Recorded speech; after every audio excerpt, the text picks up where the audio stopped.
हमारे ऊपर प्रभु की कृपा है ये हम कैसे पहचाने? तो ये 8 लक्षण प्रकट होने लगते हैं जिस पर हरिजू की प्रियाजू की कृपा है।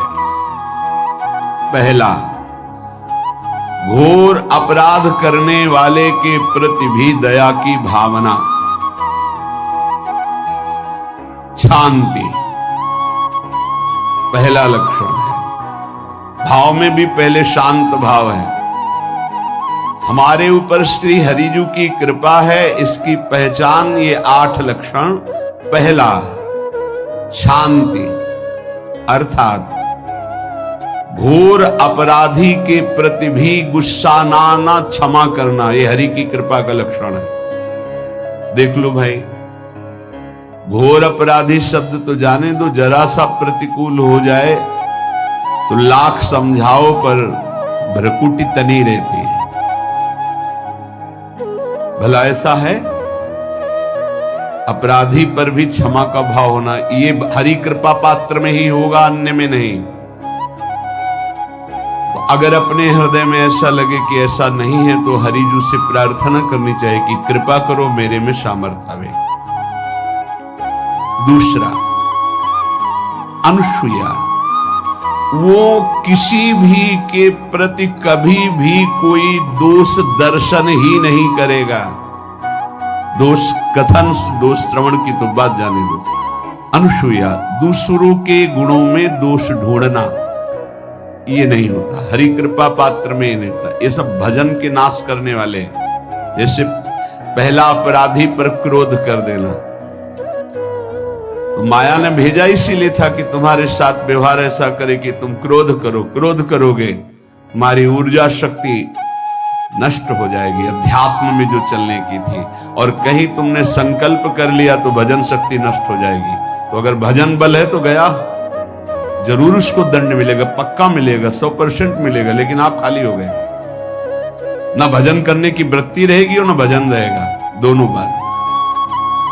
अनुसूया, किसी के सद्गुणों में दोष देखना, गुणों में दोष ढूंढना, ये हरि कृपा पात्र में नहीं होता। ये बहुत मंगलमयी बातें हैं जिससे हमारा भजन मार्ग पुष्ट होता है। तीसरा, वो बाहर से और भीतर से पवित्र रहता है, हरि कृपा पात्र।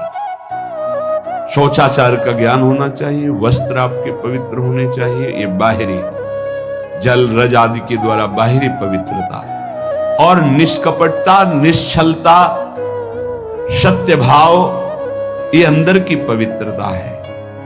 अगर कपट है, छल है, असत्य है तो हृदय मलिन रहता है। भीतर और बाहर से पवित्र रहना, इसमें खास बात क्या है? भीतर और बाहर से पवित्र रहने में, भीतर और बाहर से सदैव पवित्र कौन रह सकता है?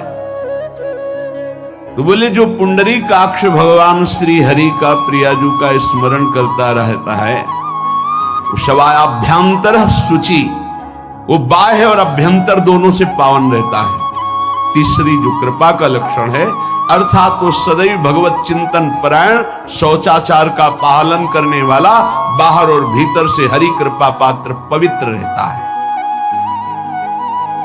चौथा, ऐसे कार्यों का अनुष्ठान न करे जिनमें हमारा भजन छूटता है, जिनमें सत्य छूटता है, जिनमें भगवत भाव छूटता है। जैसे आपके ऊपर कृपा हुई, आप भगवत मार्ग में चल रहे हैं, अब आप ऐसे संसारिक कार्यों का अनुष्ठान कर रहे हैं जिनमें आपकी चित्त वृत्ति बिल्कुल भगवत विमुख हो रही, तो जीवन का लाभ क्या होगा? लाभ तो है भगवत स्मरण से। कल एक ने प्रश्न किया कि मैं खाता तो नहीं हूं लेकिन मांस के दुकान में मांस बेचता हूं, होटल है, क्या उचित है? ये उचित कैसे हो सकता है? तुम और भी तो व्यापार कर सकते हो। जरूरी है धर्म का पालन करने की इच्छा करते हो, धर्माचरण करते हो, ऐसा नहीं। तो विरत बहुकर्मा, उन कर्मों से हमें विरत रहना है जो हमारे धर्म के विरुद्ध है, जो भजन के विरुद्ध है। हरि कृपा पात्र ऐसे कर्मों का अनुष्ठान कर ही नहीं सकता। अपने भजन का फल देखना भगवत कृपा पात्र की, सबको प्रदान कर देना। हिम्मत है अपने भजन, इतनी मेहनत से किया हुआ भजन, भजन होने के बाद हे प्रभु इस भजन का फल हो, सर्वे भवन्तु सुखिना सर्वे सन्तु निरामयः। यहां तो कहते महाराज एक माला रोज आपके लिए करता हूं कि आपकी बीमारी ठीक रहे, तो शेष किसके लिए करते हो प्रभु? शेष है अगर इष्ट और गुरु के लिए तुम्हारा है कि एक माला करते तो फिर इतनी माला करते तो हमें क्या होगा? सब आपको दे देंगे तो हमें क्या होगा? तभी भजन का रहस्य नहीं जाना। छठवां, अपने भजन से अपने लिए कुछ भी ना चाहना और दूसरों की तो बात जाने दो, दूसरों से कुछ ना चाहना ये तो ठीक है, अपने भजन से अपने लिए कुछ ना चाहना है हिम्मत। देखो ये हरि कृपा पात्र में हिम्मत होती, अपना भजन अपने प्रयोग में ना लाना, इसका भी आंतरिक रहस्य है। अपने प्रयोग में आप शरीर को लेकर के बोलेंगे, अगर स्वरूप को लेकर तो प्रयोग की कोई वहां जरूरत ही नहीं, स्वरूप पूर्ण काम है, वहां कोई अभाव नहीं। जब आप कोई भाव अपने लिए करेंगे तो देह भाव होगा, देह भाव से किसी विषय की मांग होगी, विषय पूर्ति भजन का फल नहीं होता, भजन का फल होता विषय निवृत्ति। बहुत जोर की बात है, कैसे समझें? अपने भजन का भी फल अपने लिए नहीं, दूसरों से कुछ चाह रखना तो बात ही जाने दो, भजन से भी कोई अन्य सुख की चाह नहीं हुई। क्या चाहिए? भजन ही बनता रहे, भजन का फल भजन बनता रहे, खूब निरंतर जप करते रहे। सातवां, किसी भी मान सम्मान कीर्ति पद प्रतिष्ठा के मिलने पर हृदय का असंतुष्ट हो जाना, यह हरि कृपा पात्र का लक्षण होता है।